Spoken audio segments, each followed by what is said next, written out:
Hi, and welcome to the Olive Branch Community Church. Feels like summer, doesn't it? Hope you're enjoying the warm weather and that lifts your spirits, out of our Canadian dreary winters.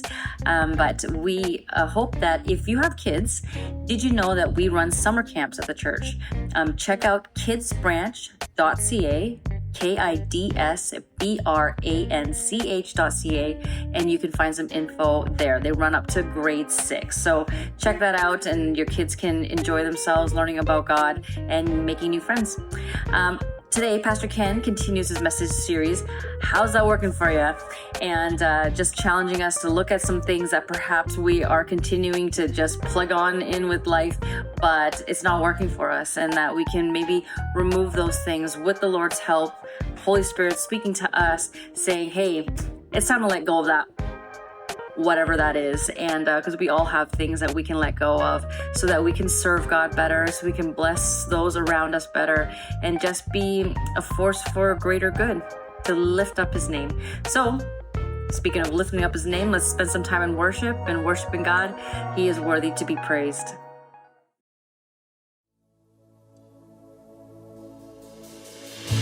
Because I know you live, I put my faith in this, that you hear me call.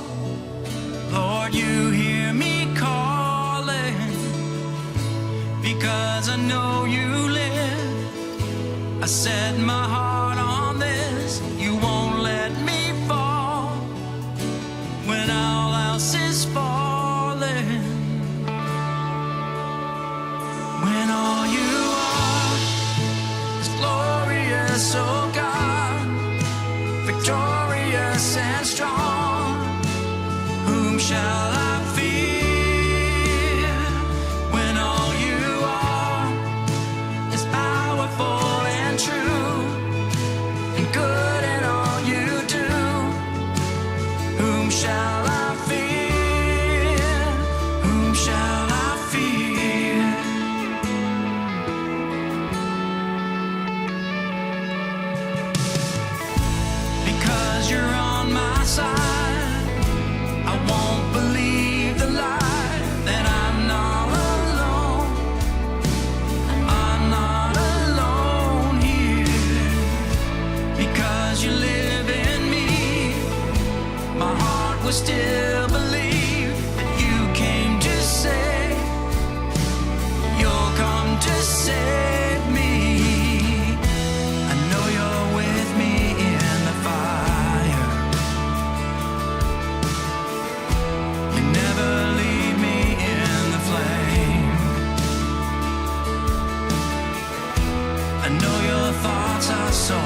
read a story, just a brief story, and it's kind of a parable, so listen to it as a parable, okay? A buddy of mine, and this is actually Kyle Eidelman telling this story. He says, a buddy of mine was telling me that his second grade daughter asked if she could join the swim team. When he asked her why, she said she wanted to have fun with her friends. And that made sense to my friend because his daughter had never been very competitive, and he thought experience like this might help her kind of light a competitive fire in her, and his wife and he agreed that she should join the team. He watched the first few swim meets, and it was pretty painful. His daughter came in close to last place in every race, but it didn't seem to bother her, and that bothered him. And he was glad that she was having a great time, but she didn't look like she even cared about winning. One day after a meet, he asked her, "Are you giving it your very best and going as fast as you can when you're out there?" He was not prepared for her honest answer. "Not really. I'm just having fun swimming with my friends." At some point in the conversation, my friend realized something that his daughter didn't understand, that this was a race. Somehow, no one had made it clear that the objective was to try to swim faster than everyone else. She thought being on the swim team meant that you jumped in the water with your friends and swam to the other end of the pool. She had no idea that she was supposed to be racing them. My buddy suddenly had a decision to make. Should he tell her about this? Should he tell her that it's a race to see who's the fastest? Should he tell her that whether or not she is good is determined by how many seconds it takes her to get to the finish line? Should he tell her that she needs to go as fast as she can, and that going faster than everyone else means that she's the best? Or should he just let her jump in the pool and have fun, swimming back and forth with her friends? Well, of course he told her. He said something like this: "It's a race. And if you want to be on the swim team, you better start treating it like one." My buddy's daughter wasn't interested in going fast. She just wanted to have fun with her friends. And yet the purpose for being on the team wasn't supposed to be connecting with others. It was to go as fast as she could so she could be better and more successful than everyone else. Jesus was telling this parable to us. 21st century, he'd say, "He who has ears to hear, let him hear." Now, we've been in this series, how's that working for you? And it's a very important question because there are times in life when we get to a point where we are so frustrated, we are so angry, we are so, like we're alienating people, all these things are going on in our lives. And many times, like I mentioned before, if you're visiting a counselor will say, "How's that working for you?" Jesus said, "Be the branch." He said, "You need to remain in me. You need to stay connected to me. Because if you don't, you can't do anything. If you want to be fruitful, you got to stay connected." Now, here's the question I want to ask you, okay?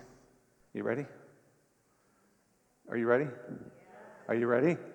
Okay, good. I just wanted to make sure.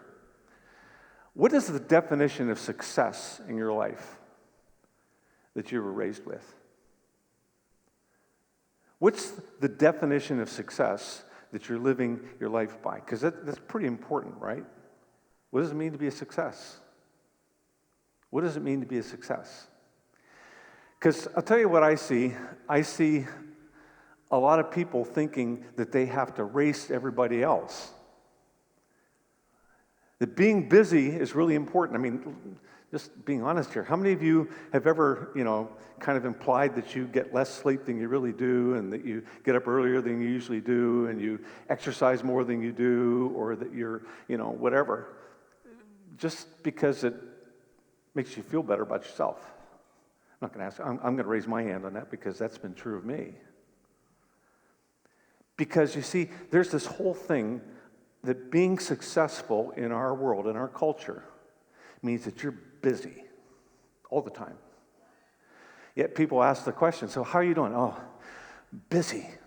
Like busy, busy, busy, busy. It's just way busy. My life is just crazy, crazy busy.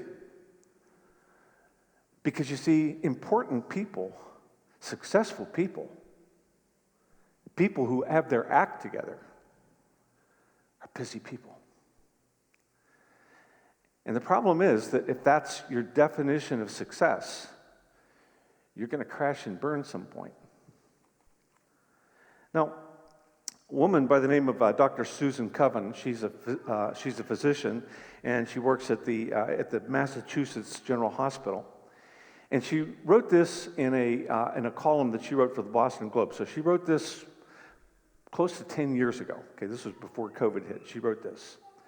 For the past few years, I've observed an epidemic of sorts, patient after patient suffering from the same condition. The symptoms of this condition include fatigue, irritability, insomnia, anxiety, headaches, heartburn, bowel disturbances, back pain, and weight gain. There are no blood tests or x-rays diagnostic of this condition, and yet it's so easy to recognize. The condition, it's not cancer. It's excessive busyness.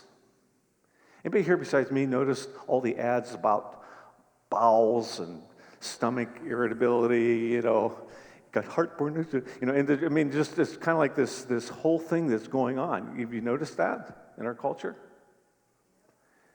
See, and we are told that not only do we need to be busy, that we've got to kind of shove our kids into the same race and keep them busy, because after all, and you look at what the markers are, the markers in our world for being successful is to be kind of at the top, like you get to the top of your class. Like you get out there and you're busy all the time. Like you get the best grades. Like you get into the best universities, and then you get the best jobs. That's part of our culture. And the question that you have to ask is this, and this is really important. Where does this definition of success come from?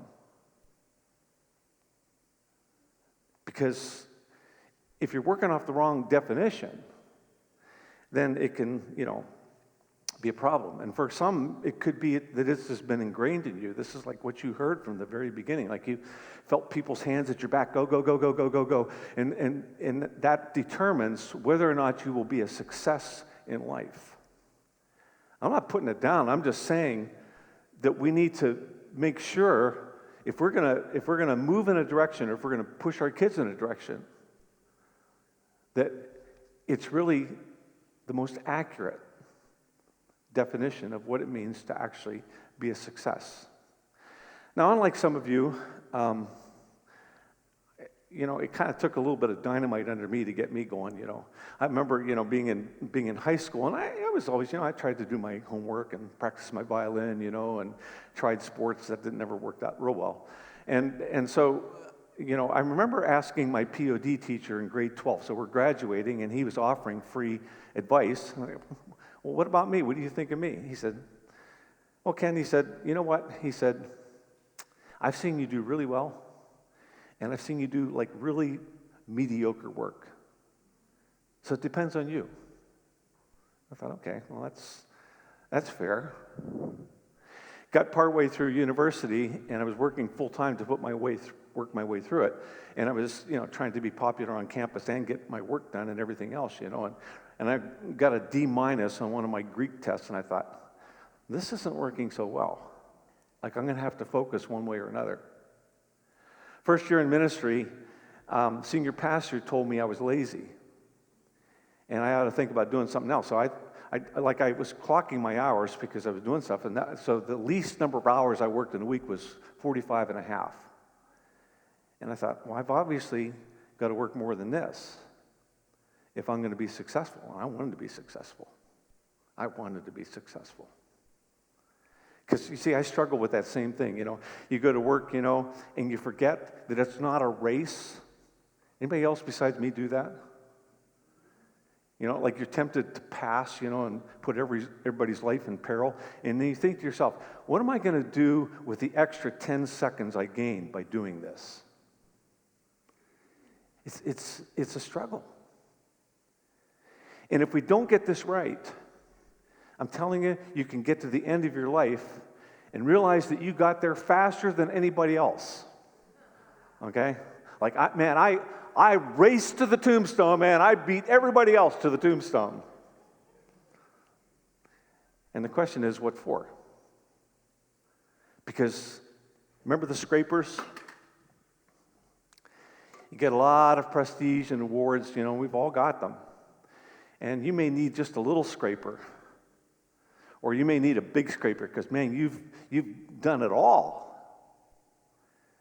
But it doesn't matter because it all gets scraped off, right? It doesn't make any difference whether you get a big scraper or a little scraper. Here's the point I'm trying to make, and that is that sometimes we are racing everybody else, and we forget to ask God, what do you think of what I'm doing and how I'm living? Jesus says, be the branch. Now, here's where some of us get started, and I don't know if you can remember these days or not, but like when you're in the early stages of your career and in your early stages of marriage and in the early stages of raising kids and stuff like this, a whole bunch of stuff comes together. Where you're kind of at the front end of your career, and so you got to stuff that in, and you want to be successful at that. And then you're starting a marriage, and you forget that actually takes a lot of energy to do that. And then you start a family in the middle of that, usually, because you don't want to have your biological clock, running out on you. So we're starting a whole bunch of stuff at one time. And what happens is our lives can get way out of balance. And this is the part that got out of balance in my life. Because, after all, I was working for God. Lori, how are you going to compete with God? I'm doing what God wants me to do. How are you going to compete with that? And she couldn't. But I'm telling you, it almost fried our marriage. And that's what happens. All of our health and our stuff gets kind of funneled into this thing, and we're like a jet engine. It's like, wow! We're off and we're heading for the moon. And the question is, do you actually want to go to the moon? It's a big, cold piece of rock out in space, hovering around the earth. Now, so that's kind of where I'm going from. And what happens sometimes in life is we do have all these pieces, right? So you've got the big piece, which is your work. You got to do your job, right? And then you add this, maybe your family and your marriage, and you got a whole bunch of these things lined up, And so you're underneath the bar, if you're bench pressing, you're underneath the bar, and it's like, yeah, I can do these 2, I can do these 3, these 5, these 10, and it's like, get it up. And somebody throws a 2-pound weight. Now, I can hold this up with my pinky, okay? And we think, well, I can do one more thing. I can do one more van trip, And what happens is that this final weight, you just can't lift it. It's kind of like the extra weight that put the camel. It's like the straw that put the camel in a whole body cast, okay?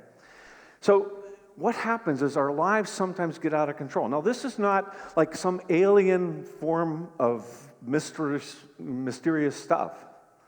We read about people in the Bible that this happened to, okay? Happened to Moses. Let me read what he says to God, okay? Let me just read this for you. This is very interesting. Why are you treating me, your servant, so harshly? Have mercy on me. What did I do to deserve the burden of all these people? Did I give birth to them? Did I bring them out into the world? Why are you telling me to carry them in my arms like a mother carries a nursing baby? How can I carry them to the land you swore to give their ancestors? What am I supposed to do to get meat for all these people? They keep whining to me, saying, give us meat. I can't carry all these people by myself. The load is too heavy. If this is how you intend to treat me, just go ahead and kill me. Do prophesy, You know what God did? He gave him 70 leaders to help him carry the burden, because he wasn't supposed to carry it all.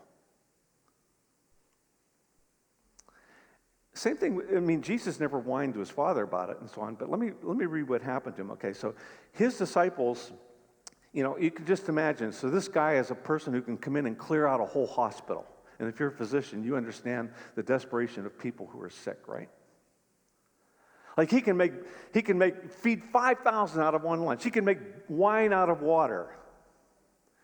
And it says the people were just like mobbing him, coming to him, Listen to what it says. One time Jesus entered a house and the crowds began to gather again, and soon he and his disciples couldn't even find time to eat. When his family heard what was happening, they tried to take him away. He's out of his mind, they said. So imagine Jesus' brothers and his mother, Mary, coming and saying, we've come to take you away, haha, we've come to take you away. They're going to put him in a mental institution. You know what the answer was? 12 disciples. They eventually narrowed down to one. But these guys, and you would have to look at their lives and say, man, they are not prepared for this mission. He sends them out. And he says, you go ahead and go, and I'll be with you the whole time. I'm never going to leave you. I will be with you the whole time. Clint Eastwood once said in one of his movies, man's got to know his limitations, That's true. That's true.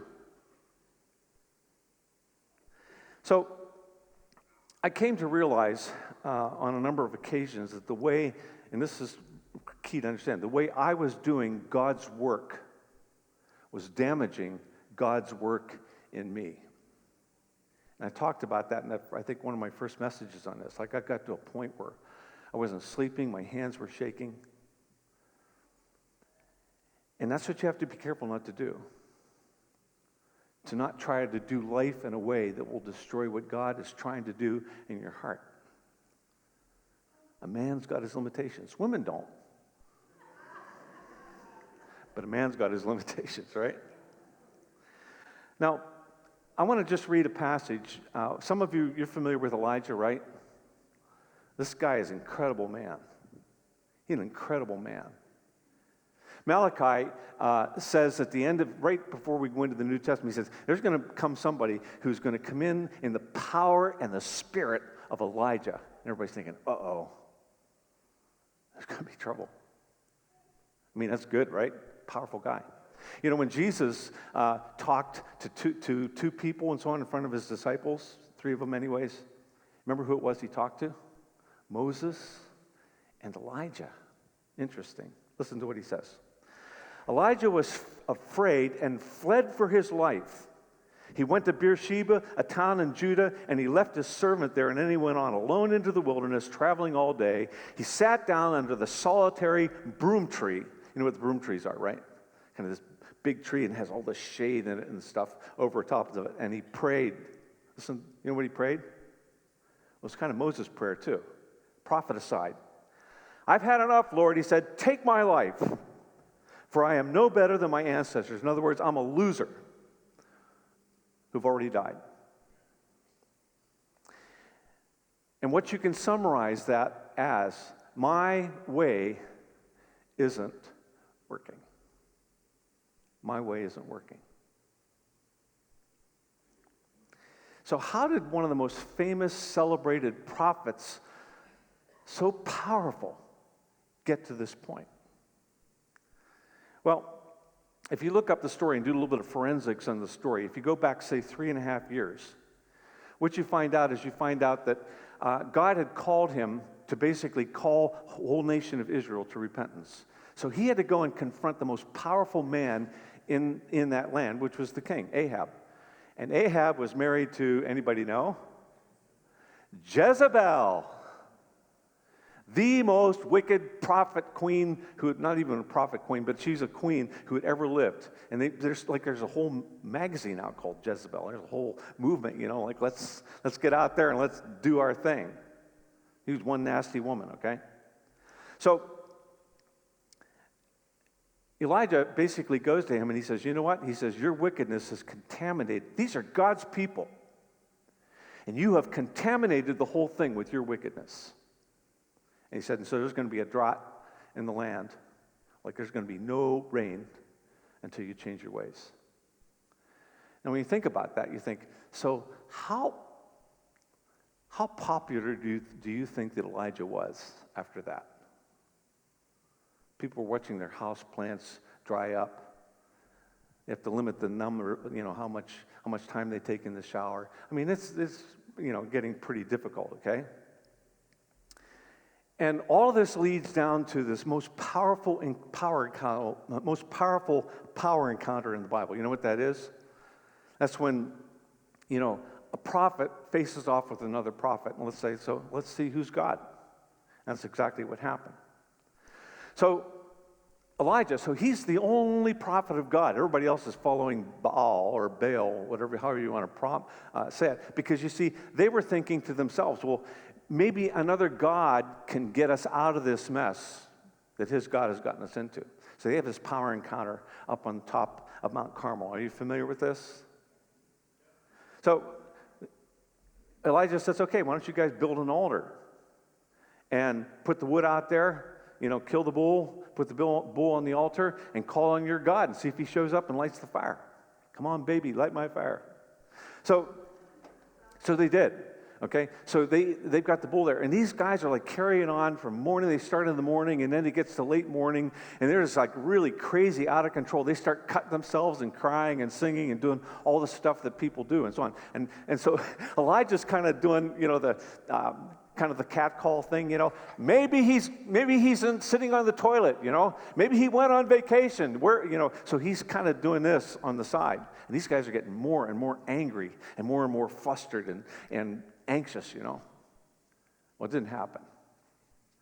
So Elijah basically says, okay, so let's call on my God. So he soaks the altar, soaks the bull, soaks the wood with water, which was kind of liquid gold because they hadn't had it in 3.5 years. He prays a simple prayer. God, show up. Bam! Fire came down from heaven, consumed the whole thing, burn up everything. People fall on their knees and say, the Lord, he is God, the Lord, he is God, don't strike us next. And so he took out all these prophets, okay? And then he ran for his life. So there's a very interesting part here, So he tells the king, Ahab, he says, man, you better get your Hummer going. He says, because, you're going to be, the rain's coming, you're going to get stuck in the mud. So you know what he does? He runs the whole way ahead, like the whole way back to the palace, like 18 miles in front of the king's chariot. Think about that. Like in the mud and the rain and so on. God is God. And then Jezebel basically says, you are one sorry prophet, man. You're going to die because I'm putting out a warrant on you. Contract. Wanted dead or alive. And he's scared to death. Now, when you begin to look at this, what's interesting is that, you'd think that after a mountaintop experience like this, the prophet would be all jacked up and say, yes, God, you could do anything, But what happens many times is that people go into depression. And I don't know if you remember Michael Phelps, but he's the most decorated Olympian ever. And he does a documentary called The Weight of Gold. And he talks about what it's like to win all these awards. And then he goes into depression. And he's not the only one. Like, you find this all over the place. Why? Well, what do you do when you find out that, when you prove to everybody that you're the best in the world? Where do you go from there? Really? It happened to the men who walked on the moon. Did you know that? At least one of them went into a very deep depression. Because, if you've been to the moon on TV and everybody in the world knows your name, where do you go after that? Is anybody here surprised that Macaulay Culkin, who peaked out in his career at 11 or 12, all of a sudden goes off the rails? Where do you go from there? And that's a problem. And when you look at all the factors that are involved in his life at this juncture, I don't even know where I am here, okay. This is the whole thing with the weights and so on, okay. That doing actually kind of becomes about impressing others, about winning and succeeding. But what happens when you win and you succeed? You got to win bigger, right? And what God is calling us to do is he's calling us into being. And so when you look at why he crashed and burned, his extended isolation is one of the reasons. He's 3.5 years, into just being isolated from everyone. Like he's sitting by this brook because he's a wanted man. He's sitting by this brook. Ravens, if you can believe it, are actually coming and bringing stuff to him. I don't know if I'd want to eat it if it came out of the mouth of a raven, but hey, he did, and he's by the creek there. And so you find out that's what's going on, is extended isolation. And then he's had all these difficult conversations. In fact, that's all he's had. Difficult conversations with Ahab and Jezebel and other people, Strained relationships. He was not very popular with people who once loved him and were his friends because he's the source of the pain in their lives. You don't find anybody coming out and say, hey, Elijah, I know it's been tough on me and tough on you, but hey, I'm with you, man. Nothing happened that way. Long-term uncertainty. He didn't know how things were going to end up. He's not told. So he has this long-term uncertainty. By the way, can anybody relate to some of these things like we've been through in the past 3.5 years? Extended isolation, difficult conversations, strained relationships, long-term uncertainty. All of them, right? And spiritual warfare. That's what you find is you hear a lot about people in the Bible saying, well, it's just a stone, it's just made out of metal and wood. Well, actually there are demonic forces. That's something else that the Bible reveals. There are demonic forces behind these things, which gives people the perception that they actually have power. And they do have power. It's just the power of the wrong type, wrong side. And then physical exertion. So, anybody here ever run a marathon? Some of you probably have. Anybody? Okay. I see a couple of you. Yeah. Okay. So you train for those things. Like you might be able to run a marathon, but I guarantee you that nobody here, unless you've been training, is going to be able to go out there and say, I'm going to go and run a marathon today. You just can't do it. You have to train for it, and then you take a break afterwards. He ran a marathon, 18 miles in the mud and the rain ahead of this church. So he is just fried physically. So is anybody surprised that he goes out under this broom tree and he says, just kill me, God. I'm done with this. I'm the only one left, and all of this stuff.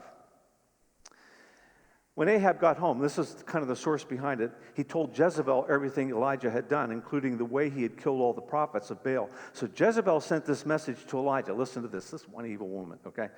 May the God strike me and even kill me if by this time tomorrow I have not killed you just as you killed them. You're thinking, what is wrong with you, woman? God just burned up the sacrifice on the altar. Don't you think he could do the same for you? And if you read her account, you find out that this woman did not end well, okay? But neither did Ahab. So when you are exhausted, when you are fried, when you are isolated, the thought that comes to you is, I just can't do this anymore. I just can't do this anymore. And if you put your kids, if you're a parent, you put your kids on the same track, that's what they're going to come to. That's what they're going to come to. And here's the whole thing about Jezebel, okay? He went through all of this stuff, and what he said was, what he's saying and what you see here is, it didn't make any difference. Jezebel is still running the country. It's just as evil as she ever was, and it's going to go back to what it was. Now, what Elijah did next didn't help, and it's what we many times do when we're exhausted, and especially if you're kind of not a people person and stuff like that. You just think, I just need some time by myself. And there's a place for that.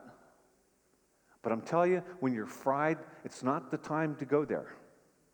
Because what you need is you need the help of others. In my church in Pennsylvania, I had a guy by the name of Bill Bishop. He's this big, burly guy, runs a big lift out in one of the coal mines, strip mines and stuff like this. And I knew he was a Vietnam vet. And so I was speaking on spiritual warfare, and I said, Bill, Could you just, are there any stories you have about, somebody who's out there and they're isolated and wounded, alone, and so on? And because I think that's pretty dangerous. So he's sitting across from me. He gets real quiet. Real quiet. He said, I'm going to tell you a story that I haven't ever told anybody. I haven't told my wife. I haven't told anybody. He talked about how his buddy there in the Vietnam War, and he was he's a tough guy, he's working with Navy SEALs and stuff like this. So he talks about how the other commander that was there, they got a call to go out in the middle of the night. And so he gets a radio call from his friend, and he said, everybody else, we were ambushed, everybody else in my platoon has run away, and I'm here alone, and I've gotten wounded.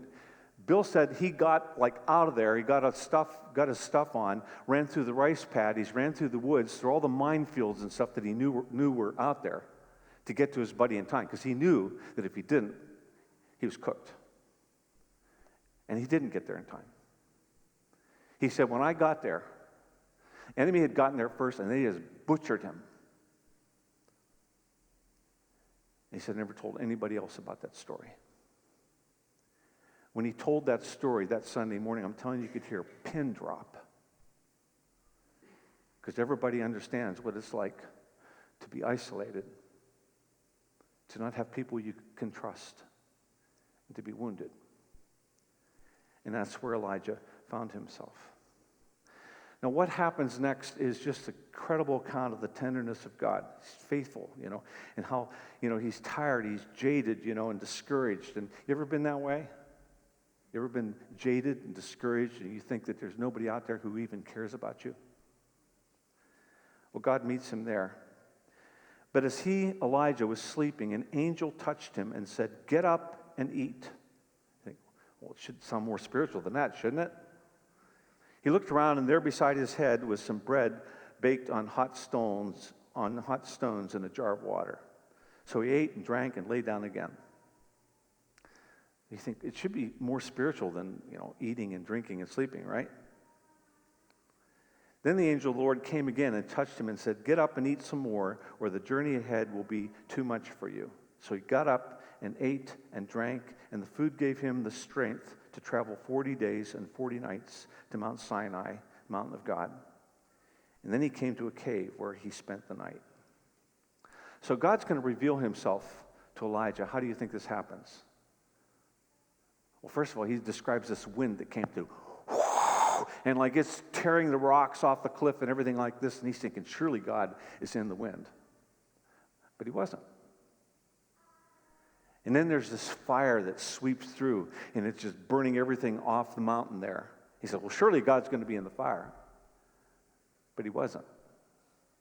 Then there's an earthquake. Whole place is shaking, and rocks are falling off the cliff, and he's trying to, keep himself straight in there as everything is shaking. He says, surely God is in the earthquake.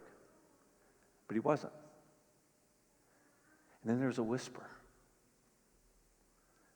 Sometimes God sends down fire from heaven and burns everything up to prove he's God. But there are a lot of times when he whispers, and you need to be quiet enough to hear him. As you read on in Elijah's story, you find out how God works with him. And the first thing he says is, first of all, he says, you're not a loser. And you're not alone. There are 7,000 people out there who have not bowed their knee to Baal. So you are not alone. And you're not a loser. Because I still have work for you to do. You've got to anoint the next king that's going to come in to the throne here and stuff, because I'm going to replace Ahab and Jezebel. So I'm going to anoint the next king, and I want you to do it. And he does that. But what was so interesting is that God sends him a companion. Anybody remember who that was? Elijah and Elisha. This guy, he won't leave. He hangs around him, and Elijah says, yeah, go do something else. He's out there plowing a field. He has 12 teams of oxen, which was unheard of in that culture. So this guy comes from a wealthy family. He sacrifices all the oxen, has a big family dinner for everybody in the village, and cooks it all on all the plows and stuff that he has and so on. And he says, I'm following you. Talk about devotion. Won't leave his side. And Elisha becomes the next person to be the prophet of God.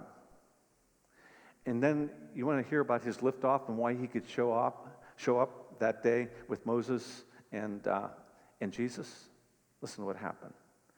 As they're walking along and talking, this is Elijah and Elisha, suddenly a chariot of fire appeared, drawn by horses of fire, and it drove between the two men, separating them, and Elijah was carried off by a whirlwind into heaven.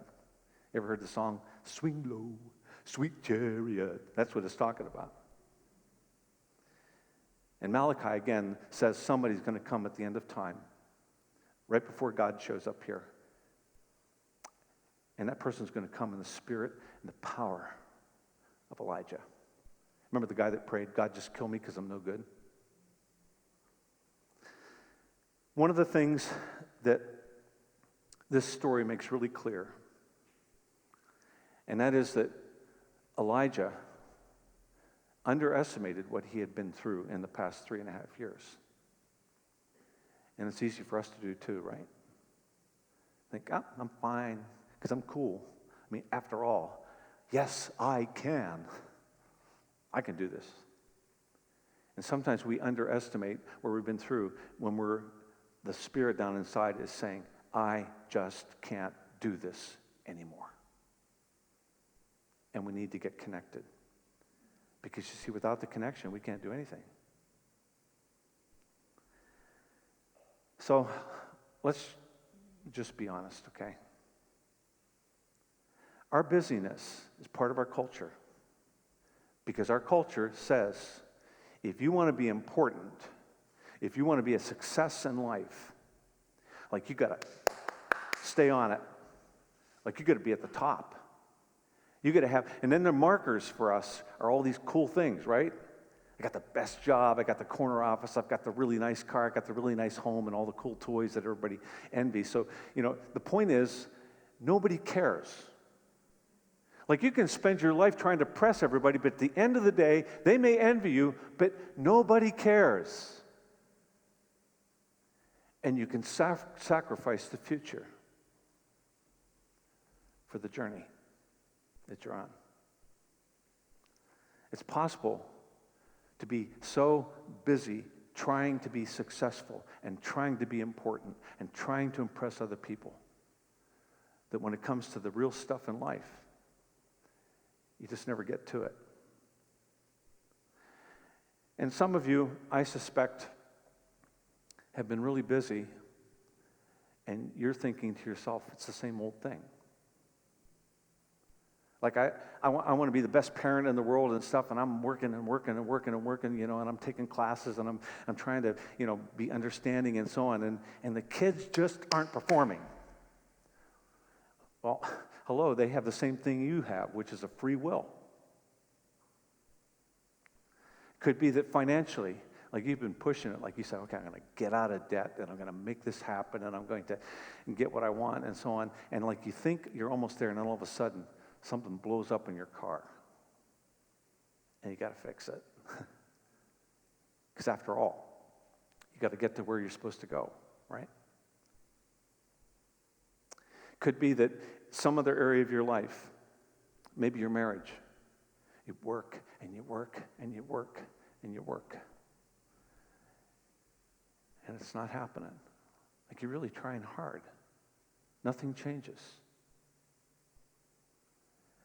It is so important to understand that you have to have life on the inside to do what you're supposed to do on the outside. Jesus said, stay connected. Be the branch. Be the branch.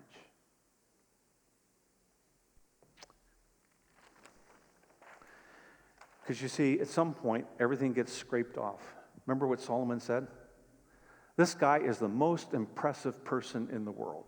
Like, education, money, sophistication, renown, his reputation and stuff like this. He is the most impressive person in the world. And yet he writes in Ecclesiastes, it's like spitting in the wind.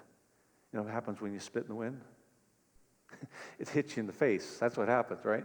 It's like spitting in the wind. Paul said, I was way ahead of the class. Man, I had all the accomplishments, I had all the awards, like I was winning at every turn. And he said, it was like a pile of scubala. You know what scubala is? It's kind of part of the bumper sticker. Scubala happens. I'm not kidding you. That's what he said. He said, that's what this is like.